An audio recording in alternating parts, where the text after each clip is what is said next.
Hey friends, and welcome back to our channel, or welcome if you're new here. All right, so let's talk about Utah. The growth here is still off the charts. Now that 2024 is in the rearview mirror, we're cruising into 2025. Everyone's been asking the same thing. What is next?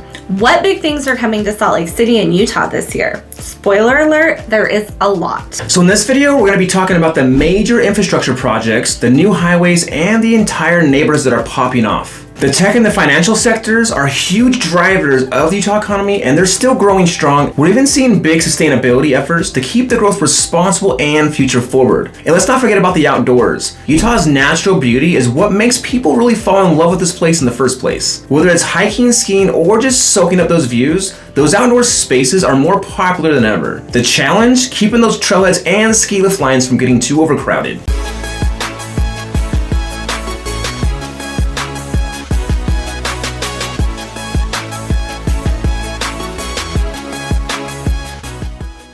If this is your first time to this channel and you want to know everything about living, eating, sleeping, working, and playing here in Northern Utah, then subscribe below and tap the bell for notifications so you can be the first to know about the current market here in Northern Utah. We are Sloan and Kim Peterson here with the Peterson Group, and we've been in the real estate business for over a decade, and every day we help people just like you looking to buy, sell, invest, and relocate here in Northern Utah. Whether you're looking to move in 9 days or 90 days, give us a call, shoot us a text, or send us an email. All that info is in that description box below, so we can help you with that smooth transition here in Northern Utah. Now, a little throwback. Remember when Utah stepped into the world stage in 2002 with the Winter Olympics?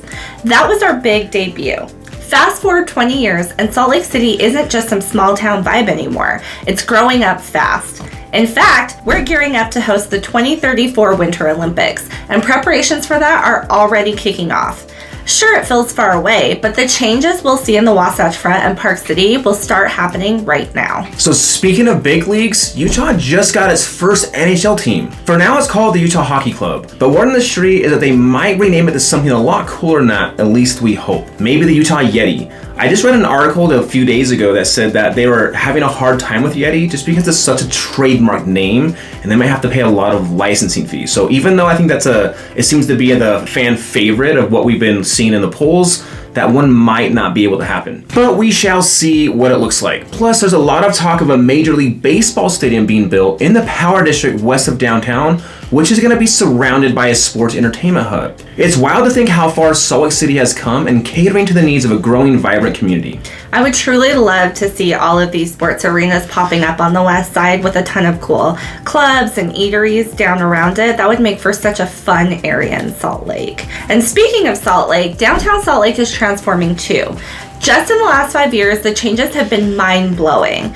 Now, with plans for a sports and entertainment district funded partly by tax dollars, we'll also see a cohesive walkable downtown that stretches from the Gateway to City Creek. Imagine hockey games, basketball games, and concerts bringing life into the city almost year-round. Now, we lived in downtown Salt Lake over a decade ago, and the amount of changes that have happened even just since then are mind-blowing, but to continue to see it grow and really become a major city is really something that's been awesome to watch. So moving further west, there's going to be an inland port project near the Salt Lake City International Airport. This massive development is going to turn the northwest quadrant into a hub for international shipping and logistics. Big names are already on board like Amazon and UPS, but this is just the start. The jobs and economic growth from this are going to be a game changer here for locals in the area. And it's absolutely insane to think about, because when you think about major cities, you think about Seattle and LA, and they all have these big massive ports because they're on bodies of water.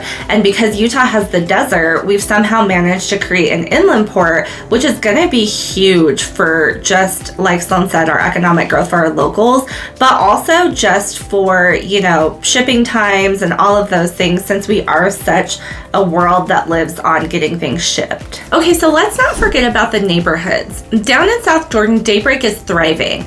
The new America First Ballpark opens this spring, and the views of the Wasatch Mountains from the stadium are unreal. Daybreak has already been a hotspot for growth, with 1 in 4 homes in the Salt Lake metro area built there over the last 20 years, and it just continues to expand. So south of that, there's going to be the Point in Draper. where the old Utah State Prison used to be. This is a new development and it's going to be a walkable, sustainable urban dream. Picture a mix of homes, businesses, trails, and public transit, all designed to keep that Utah vibe while embracing our growth. And it's actually interesting because a lot of our newer developments are gearing towards that, which really speaks to the fact that we are becoming major city districts here in Utah. And speaking of growth, let's talk sustainability. Utah's air quality, which we have done whole videos about, is a big focus, especially during these winter inversions. It's better than it was decades ago, but there's still tons of work to do.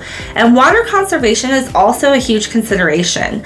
With the state's population growing, balancing water usage while managing agricultural needs is a top priority. And I'm happy to say that these are two things that Utah is really focusing on coming into 2025. Finally, you can't talk about Utah without mentioning the outdoors. More people means more demand for trails, parks, and ski slopes, and expanding and maintaining outdoor spaces is going to be a key thing that they're looking at in 2025 and beyond. After all, where else can you hit world-class slopes or hiking trails within 30 minutes of a major city? And one thing that if you've actually been in Utah or you've skied here before, you live here, if you've ever tried to take a ski day and drive up Cottonwood Canyon to go to some of those ski resorts, you'll notice it's bumper to bumper all the way up the mountain.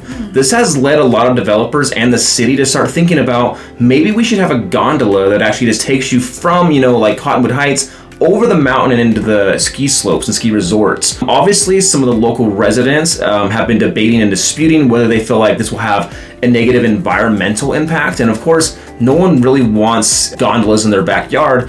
However, if you think about the big picture of everything, it really makes more sense for the environment to get rid of all that traffic going in and out of the mountains, especially during snowstorms where it could be dangerous, right? And so, I don't know, I can see where the residents are coming from to an extent, but when we think about the growth of Utah, I think that gondolas might make sense to consider going forward. And let's not forget events like the Sundance Film Festival. It's a staple here, drawing people from all over the world. This year, there has been some buzz about its future location post-2027, but fingers crossed it stays here where it belongs. Yeah, I'll be so bummed if they move it. I mean, it's actually held in a city called Sundance, so how can we move the Sundance Festival somewhere else? I don't know, it's interesting, and we're hoping to be able to keep it here locally. So what's the key takeaway? Utah's on fire, and in a good way. From the inland port and the point to Daybreak's growth and the 2034 Olympics, there's so much happening. Whether you're drawn by the booming economy, the outdoors, or the family-friendly vibes in Utah, Utah's definitely got something for everyone. Well, you guys, that wraps up our video on the new things coming to Utah. We hope you enjoyed this video and found it helpful. Picking where you'll call home is an important decision, and we would love to help you make that smooth transition to the northern Utah area. If you're looking to purchase in the northern Utah area, we would love to help you out. Give us a call, shoot us a text, or send us an email. And until next time, we're keeping it real. Estate.